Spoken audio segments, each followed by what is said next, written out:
ആലപ്പാട് പഞ്ചായത്തിലെ അഴീക്കെ ബീച്ചിൻ്റെ അവസ്ഥയാണ്.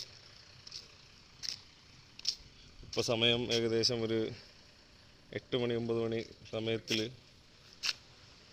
ഇവിടുത്തെ അവസ്ഥയാണ്. ഇവിടെ ബീച്ചിലേക്ക് ഫാമിലിയായിട്ട് ആളുകൾ വന്നു കഴിഞ്ഞാലോ ഇരുട്ടും കുത്തി കണ്ണ് കാണാൻ വയ്യ, ആള് തലയും കുത്തി മറിഞ്ഞു വീഴുന്ന അവസ്ഥ. പക്ഷെ പറഞ്ഞിട്ട് കാര്യമില്ല, നമ്മുടെ ഭരണകൂടവും എല്ലാവരും എല്ലാ കാര്യങ്ങളും ചെയ്യുന്നുണ്ടെന്നല്ലേ പറയുന്നത്. ഇവിടെ ആര് വന്ന് എന്താർക്ക് സംഭവിച്ചാലും ആർക്കും ഒരു പ്രശ്നവുമില്ല.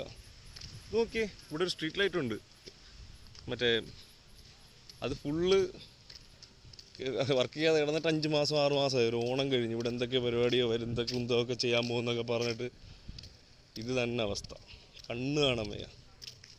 ഇവിടെ പിന്നെ കടയുടെ ലൈറ്റ് ഉള്ളതുകൊണ്ട് ഇച്ചിരിയെങ്കിലും അവിടേക്ക് ഇരുട്ടും കുത്തി കിടക്കും. മനസ്സിലായി, മനുഷ്യൻ വന്നു കഴിഞ്ഞാൽ ഇറങ്ങാൻ പറ്റാത്ത രീതിയിലുള്ള സംഭവങ്ങളായി കിടക്കും.